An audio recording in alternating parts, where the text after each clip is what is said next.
बिस्मिल्लाहिर्रहमानिर्रहीम, अस्सलाम वालेकुम। मैं हुमारी अली और आप देख रहे हैं मेरा यूट्यूब चैनल। उम्मीद करती हूँ कि अपनी फैमिली के साथ खुश खुरम जिंदगी गुजारेंगे इंशाल्लाह ताला। उस्मान मिर्जा बेकसूर है, इसे रिहा कर दो, मुतासरा लड़की की अपील।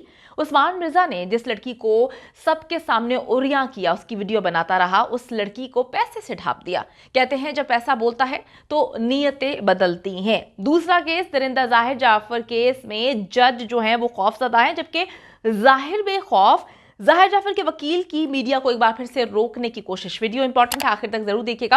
इस हवाले से इंपॉर्टेंट है कि जी आप चाहे जितना मर्जी कुछ कर लें, जब पैसा फेंक दिया जाता है तो उसके आगे मेरे ख्याल में कोई चीज़ नहीं होती। लोगों ने पैसे को ही अपना सब कुछ बना लिया है।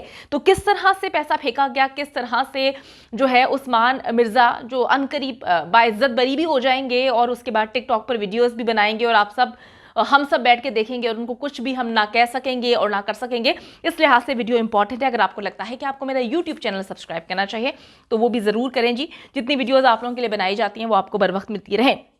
अफसोस का मकाम है, सबसे पहले सिर्फ ये बात बोलूँगी जी, जिनसी ज़्यादती का जो केस था जिसमें उस्मान मिर्ज़ा साहब को, अब तो साहब कहना ही बनता है जी, बड़े अमीर हैं और पैसा फेंक रहे हैं, जैसा पैसा फेंक रहे हैं जो लोगों को ख़रीदा जा रहा है। अच्छा जी, इस केस में जो मुद्दई लड़का और लड़की है वो अपने बयान से ही मुकर गए। आखिर में होता यही है और इन्होंने जो है वो फिर कर लिया, क्योंकि रेट लगवा रहे होते हैं, बढ़वा रहे होते हैं।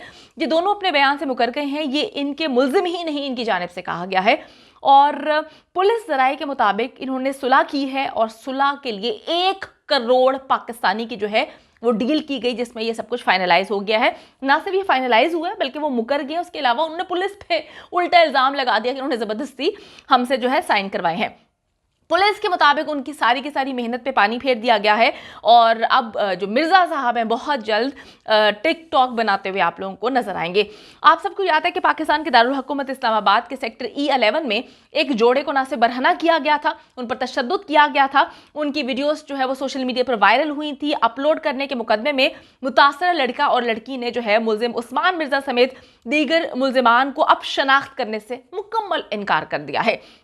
इस मुकदमे में उस्मान मिर्ज़ा, मुहिब बंगिश, अदरीस, कयूम बट, फरहान शाहीन और अतौर रहमान पर सितंबर 2011 में फर्द जुर्म आयद की गई थी और ये तमाम मुल्जिमान इस वक्त अडियाला जेल में है।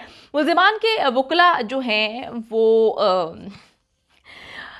मैं अब क्या कहूँ, मैं मतलब कुछ भी नहीं कह सकती। उन्होंने बताया कि जी मंगल को एडिशनल डिस्ट्रिक्ट एंड सेशन जज अता रबानी साहब की अदालत में बयान दिया गया है और मुतासरा लड़की ने मुल्जिमान को वहाँ पर पहचानने से साफ इनकार कर दिया और कहा कि ये वो फर्द ही नहीं जिन्होंने मुझे बरहना किया था, जिन्होंने मेरी वीडियोज़ बनाई थी और सोशल मीडिया पर वायरल की थी।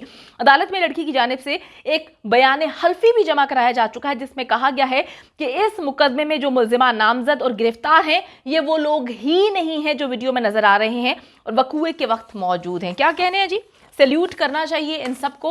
वो बार बार अल्फाज मेरे जहन में आते हैं, जब पैसा बोलता है जी नीयतें बदलती हैं। यहाँ पे तो लोग पैसे के लिए अपने सगों को मार देते हैं, अपने भाई भाई को मार देता है, तो इनको क्या फ़र्क पड़ता है कि इनको किसी ने दुनिया के सामने माजरत के साथ अल्फाज इस्तेमाल करने पड़े हैं।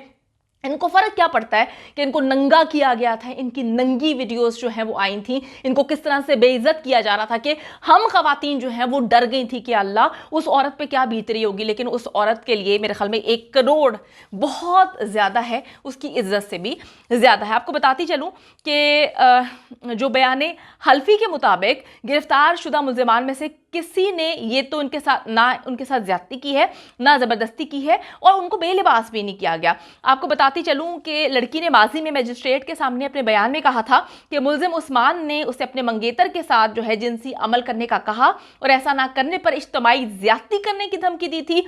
मुतासर लड़की के बयान के मुताबिक मुल्जिम उस्मान के दोस्त भी उसे यही धमकियां दे रहे थे। अफसोस दर अफसोस, इसके अलावा मेरे पास कोई अल्फाज नहीं है।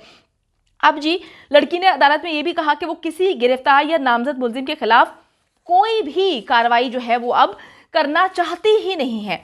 अब उसने ये सारा मामला, उसने ये तक कह दिया कि जी पुलिस ने ये सारा मामला खुद बनाया है और उन्होंने किसी भी स्टैम्प पेपर पे दस्तखत नहीं किए। ये भी कहा कि जी मैंने किसी भी मुल्जिम को ना शनाख्त किया है, ना ही किसी कागज़ पर दस्तखत किए हैं, बल्कि पुलिस एहलकार मुख्तलिफ औकात में सादा पेपर मेरे सामने लेकर आते थे और मुझसे दस्तखत करवाते थे और अंगूठे लगवाते थे। अफसोस फिर अफसोस। अच्छा जी, उस लड़की ने कहा कि जी मोबाइल फुटेज बनाने के इल्ज़ाम में गिरफ्तार मुल्जिम रेहान को भी उसने मुकम्मल तौर पर पहचानने से इनकार इनकार कर दिया और कहा कि मैं रेहान को जानती ही नहीं हूं और जो है ये सब लोग मेरे ख्याल में बेकसूर हैं। इस बयान के बाद ही अदालत ने मुकदमे की समाअत 18 जनवरी तक के लिए मुलतवी कर दी है। माजरत के साथ जी, अब तो फिर यही कहना पड़ रहा है कि आयशा अकरम तो वैसे ही बदनाम है कि उसने चंद पैसों के लिए सारे काम किए। यहाँ पर तो नजर आ रहा है कि जब पैसा फेंका गया है, दिया गया है, तो किस किस ने अपना दीन ईमान जो है वो बेच दिया है। अच्छा जी, कानूनी माहिरीन का कहना है कि अगरचे इस मुकदमे में रियासत फरीक है और वजीर आजम की तरफ से भी इस जोड़े को बरहना करने पर तशद्दुद और जो भी सारी चीज़ें हुई थी नोटिस लिया गया, लेकिन जब मुतासरा फरीक ही मुसलमान को शनाख्त नहीं करेंगे तो भाई वजीर आजम क्या करेगा, तो आप क्या करेंगे, मैं क्या करेंगे, हम में से कोई कुछ नहीं कर सकता। बड़ी तकलीफ हो रही है, अफसोस का मकाम है और मैं कहती हूँ कि झूठों पर खुदा की लानत, और इससे ज़्यादा मैं अब क्या कहूँ। जब कुछ करना ही नहीं होता तो फिर इतना नाटक नुटंकी करने की क्या ज़रूरत है। पुलिस का भी टाइम ज़ाया किया आप लोगों ने, अदालत का भी कीमती टाइम ज़ाया किया। अगर पैसे लेने होते तो पहले बता दिया करें। दूसरा जी केस है, उस पर बात करेंगे। नूर मुकद्दम कत्ल केस में कुछ अहम तरीन डेवलपमेंट्स हुई थी।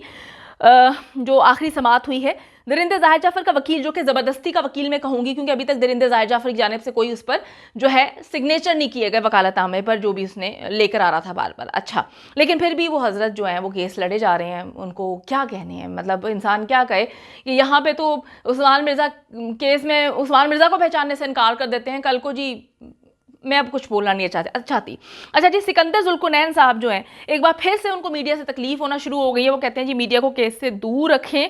फिर वही कहानी सुनाने लगे कि जी मीडिया जो है बड़ा नेगेटिव के जो है इस केस पर इम्पैक्ट कर रहा है, बड़ा बुरा रोल इस केस के हवाले से मीडिया जो फैला रहा है, तो आप जो है मीडिया को इस केस से दूर रखें। जज साहब ये चाह रहे थे कि इस केस की समाअत जल्द अज जल्द कंप्लीट हो जाए, क्योंकि उनको याद आया कि उन्होंने मजीद 6 हफ्ते का वक्त लिया था, वो भी ख़त्म होने को आ रहा है। तो जज साहब कहते हैं कि जी जल्दी समातें रखें ताकि ये केस जल्द अज जल्द ख़त्म हो जाए। उनको इस चीज़ की फिक्र है कि कहीं मजीद आगे लटक ना जाए और मजीद जो है वक्त ना उन्हें मांगना पड़ जाए। लेकिन जी मैं आपको बताती चलूँ कि अगली 2 समातों में, चंद समातों में ये केस इंशाल्लाह ताला अपने मंतकी अंजाम तक पहुँचने वाला है और सब लोगों को ये पता भी है और वकला भी इस चीज़ के लिए तैयार है। सिकंदर जुल्कुनैन जो कि ज़ाहिर जाफर का वकील है, ज़बरदस्ती का वकील है, उसको फिर तकलीफ होती है और फिर वो अदालत में खड़ा होकर कहानियाँ सुनाना शुरू कर देता है कि जी इस अदालत के अलावा भी ये केस चल रहा है, आपको समझ तो आ गई है मैं किस हवाले से बात कर रहा हूँ। मैं इशारा कर रहा हूँ मीडिया का कि मीडिया पर अलग ट्रायल चल रहा है। आप देखें कि हमें जो है वो गालम गलोच दी जाती है सोशल मीडिया पर, हमारे साथ बड़ा बुरा भला कहा जाता है। वोटेवर, ये एक अलग कहानी है। हाई कोर्ट में भी थेरेपी वर्क्स की समाअत हुई, लेकिन अभी तक कोई कार्रवाई नहीं हो पाई। वकील साहब जो है लेट आए थे, ये इन लोगों के प्रोपेगेंडे हैं। तो अगली समाअत जो है 17 जनवरी की तारीख मिली है। सबसे ज्यादा हैरान कुन चीज जो ये हुई कि ज़ाहिर जाफर जो है बिल्कुल नॉर्मल है। ये मैं नहीं कह रही, जो लोग वहां पर मौजूद थे वो लोग कह रहे हैं कि जी उसी अदालत में जहां उसको पागल जो है समाअत चल रही थी कि जी ये पागल हैं, बेचारे बड़े मासूम हैं, इनको तो कुछ भी नहीं पता, जहां पर समाअत चल रही थी वहीं पर जी अपने वालिदैन के साथ, रिश्तेदारों के साथ बड़े आराम से हंसी ठल्ले कह के मार रहा था, बड़ा नॉर्मल था, ऐसे कुछ हुआ ही नहीं है। कोई उसके चेहरे पे डर नहीं था, कोई उसको परेशानी नहीं थी। ऐसा लग रहा था कि जी उसको सब पता है आगे के केस को किस तरह से हैंडल करना है, उसको बचा लिया जाएगा, जैसे कि इसके वकील जुल्कुनैन साहब ने कहा हुआ। सिकंदर जुल्कुनैन साहब तो कहते हैं कि मैं तो उसको ऐसे करके बचा लूंगा, इसको सजा ही नहीं होने दूंगा। तो मेरे ख्याल में इसलिए वो आराम से रिलैक्स था और उसी जज की अदालत में जो है अभी उसके पागल होने का फैसला नहीं आया था, जहां पर वो बड़े रिलैक्स होकर हंस रहा था, खेल रहा था अपनी फैमिली के साथ। बल्कि मैं ये कहूं कि वो बादाम और चॉकलेट्स जो उसकी अम्मा हजूर लेकर आई थी, उसको उसकी ज्यादा टेंशन थी कि मैं बादाम और चॉकलेट खा लूं, और वो बड़ा रिलैक्स था। उसको कोई फिक्र नहीं थी कि उसने एक लड़की का सर तन से जुदा कर दिया है, उसको मार दिया है। कोई रिग्रेट वालिदैन के चेहरे पे बिल्कुल भी नहीं, ज़ाहिर जाफर के चेहरे पे बिल्कुल भी नहीं। तो इन सब को तो मैं कहती हूँ कि हम सबको जो है वो तोपों के सामने खड़ा करके इन लोगों को सलामी देनी चाहिए। ये सब लोग जो हैं वो अजीम हैं। तो जनाब ये दोनों अहम तरीन केसेस की जो है अपडेट्स हैं, जिसमें उस्मान मिर्ज़ा केस के हवाले से तो मुझे बड़ी तकलीफ़ हो रही है और सोच के मेरा दिल जो है खून के आंसू रो रहा है कि इतनी मेहनत अगर पुलिस ने कर ही ली थी, अव्वल तो पुलिस को भी जो है इतनी मेहनत करने का आपको पता है शौक़ नहीं है पाकिस्तान की। अगर उन्होंने मेहनत कर ही ली थी तो इमरान खान साहब ने भी नोटिस ले लिया था। अब सब लोग क्या करें अगर पैसे ही चल जाता है। अफसोस दर अफसोस। उम्मीद करती हूँ कि वीडियो पसंद आई है। कमेंट सेक्शन में जाके जल्दी से अपनी राय का इजहार करें, वीडियो को ज्यादा से ज्यादा शेयर करें, मेरे चैनल को सब्सक्राइब करें। और पाकिस्तान एक खूबसूरत मुल्क है, उस खूबसूरत मुल्क के हवाले से मैंने एक चैनल बनाया है, उसको पिन कर दिया है, लिव लाइक मारिया। जल्दी से जाके उसको भी सब्सक्राइब कर लें।